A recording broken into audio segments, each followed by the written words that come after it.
యేసుక్రీస్తు పరిశుద్ధమైన సర్వశక్తి కలిగిన నామంలో మరొకసారి ఎవ్రీడే విత్ జీసస్ అనే కార్యక్రమం ద్వారా మీ ముందుకు రావడానికి ప్రభువు మమ్మల్ని అందరినీ సజీవంగా ఉంచారు. మిమ్మల్ని కూడా సజీవంగా ఉంచి ఆయన కృపలో మనందరినీ నడిపిస్తున్న దేవాది దేవునికి మహిమ కలుగును గాక.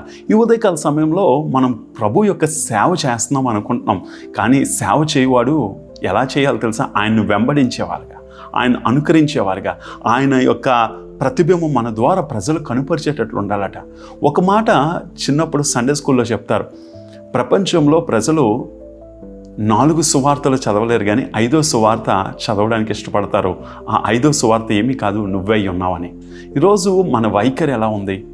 మన ఆత్మీయ జీవితం ఎలా కనపరుచుకుంటున్నాం? మనం ఆత్మీయంగా ప్రజల దగ్గర ఎలా ఉంటున్నాం? ఇవన్నీ ఒకసారి మనం గమనించినట్లయితే మనకే అర్థమైపోద్ది. ఈరోజు బైబిల్ గ్రంథంలో కూడా యేసుప్రభు మాట్లాడుతూ అంటాడు, నన్ను సేవించేవాడు నన్ను వెంబడిస్తాడట. అలాగే మనం దేవుణ్ణి ఎప్పుడైతే సేవిస్తామో తండ్రి మనల్ని గణపరచున దేవుని వాక్యం చెప్తుంది. ఒకసారి బైబిల్ గ్రంథం ఉన్నట్లయితే యోహాను సువార్త 12వ అధ్యాయం 29వ వచనం. యోహాను సువార్త 12వ అధ్యాయం 29వ వచనం, క్షమించండి 26వ వచనం. ఒకడు నన్ను సేవించిన ఎడల నన్ను వెంబడింపవలను, అప్పుడు నేను ఎక్కడ ఉండునో అక్కడ నా సేవకుడు ఉండును. ఒకడు నన్ను సేవించిన ఎడల నా తండ్రి అతన్ని గణపరచును. ఇక్కడ 3 విషయాలు కనబడుతున్నాయి.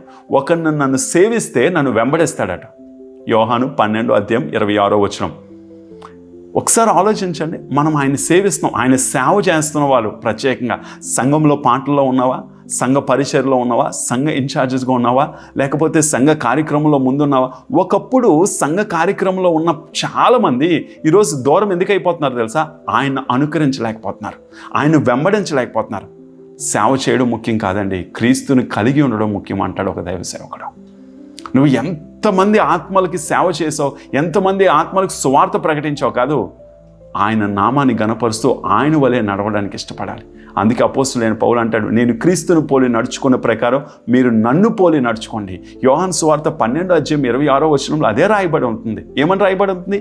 మొదటిగా నన్ను సేవించువాడు నన్ను వెంబడిస్తాడట. ఈరోజు మనము సేవలో ఉన్నవారిని, లేదా సేవ పరిచర్లో పాల్గొంటున్న వాళ్ళు, క్రీస్తుకి చేరువుగా ఉంటున్న వాళ్ళు, క్రీస్తులో ఉన్న మనము క్రీస్తుని వెంబడించాలా, క్రీస్తు మన ద్వారా ప్రజలకు పరిచయం అవ్వాలి. మొదటిది.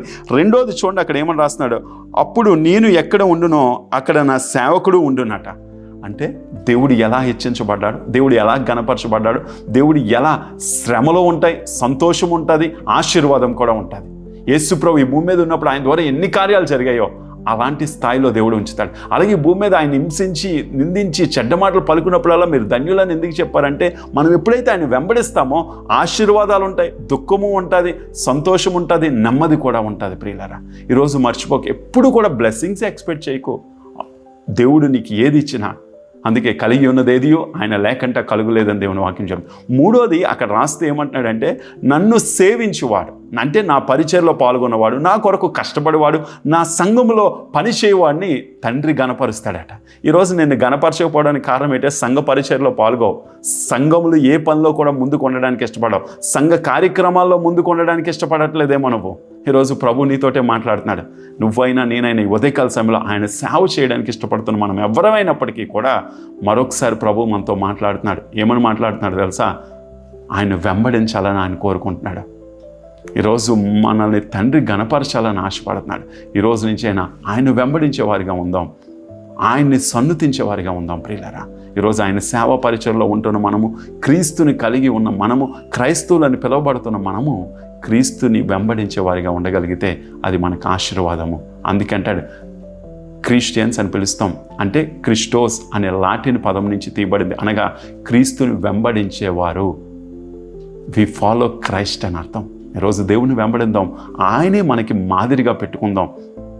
అలా అయితే మనము, మన కుటుంబాలు, మన ఆత్మీయ జీవితం, మన భవిష్యత్తుల్ని దేవుడు కట్టడానికి ఇష్టపడతాడు, దేవుడు గణపరచడానికి ఇష్టపడతాడు. కళ్ళు మూసుకుందాం, ప్రార్థన చేద్దాం. మా తండ్రి, మా ప్రభా, ఈ కార్యక్రమాన్ని చూస్తున్న క్రైస్తవ కుటుంబాలందరినీ దీవించు. ఎవరెవరైతే ఈ కార్యక్రమం చూస్తున్నారో, నీ సేవ చేయవారు నిన్ను వెంబడించాలా, నీ సేవ చేయవాడిని నువ్వు గణపరుస్తావని నీ వాక్యం చెప్తుంది. ఈ మాటలు పట్టుకొని మరొకసారి నీ పాదాల చెంతకు వస్తాం. చూస్తున్న ప్రతి ఒక్కరిని దీవించు, నిన్ను వెంబడించేవారిగా దయచేయి. నువ్వు వారి యొక్క రంగాల్లో వాళ్ళని గణపరచమని, హెచ్చించి ఆశీర్వదించమని అడుగుచు.